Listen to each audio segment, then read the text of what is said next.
కర్నూలు జిల్లా ఎమ్మిగనూరు పట్టణంలో స్థానిక ఎమ్మిగనూరు కోఆపరేటివ్ స్టోర్లో ఏర్పాటు చేసిన సమావేశంలో Emmiganur cooperative PS in charge Ramaraju పాల్గొన్నారు. 2015-16లో ఎన్నికల రద్దయిన సమయంలో పర్సన్ ఇన్ఛార్జిగా వీశారని, అప్పటికే 3 సంవత్సరాల క్రితం రైస్ మిల్ మూతపడిందని తెలిపారు.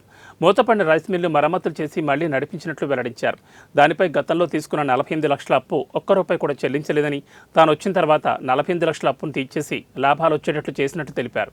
ఇంతకు ముందున్న చైర్మన్లు ఆధ్వర్యంలో అవకతవకలు జరిగినట్లు రిపోర్టు రాశారని, ఆ రిపోర్టు రాసిన తర్వాత వారి నుంచి బెదిరింపు కాల్స్ కూడా వచ్చాయన్నారు.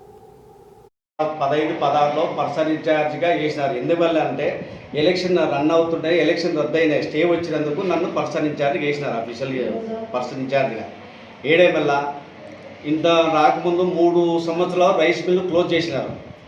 దాన్ని మరమ్మతులు చేసి దాన్ని నడిపించేటట్టు చేసిన, మరియు దీని మీద ఉన్న 48 లక్షల అప్పు, గతంలో తీసుకున్న అప్పు 1 రూపాయి కూడా చెల్లించలేదు. నేను వచ్చిన తర్వాత 48 లక్షల అప్పు తీరిచ్చి లాభాలు తెప్పించి మళ్ళా నాన్ అఫీషియల్ బాడీ వచ్చింది, వాళ్ళకి ఛార్జ్ ఇచ్చి నేను వెళ్ళిపోయినా.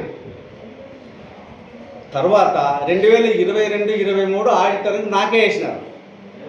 ఆడిటర్ వేసినప్పుడు కొన్ని అవకతవకలు బసప్ప ప్లస్ ఇంతకుముందు గతంలో ఉన్న చైర్మన్ అవకతవకలు జరిగినట్టు నేను రిపోర్ట్లో రాసేటప్పుడు రాత్రిలో ఫోన్ చేసి బెదిరింపు కాల్ చేసినాడు. నువ్వు ఇక్కడ ఎలా వస్తావు, నువ్వు నీ కథ చూస్తాను అది ఇదని. ఇవి మామూలు వస్తా అంటే బెదిరించిన ఉద్యోగం విడిచిపెట్టి ఇంట్లో ఉండలేను నేను. వచ్చిన ఆడిట్ అయిపోయింది. దాంట్లో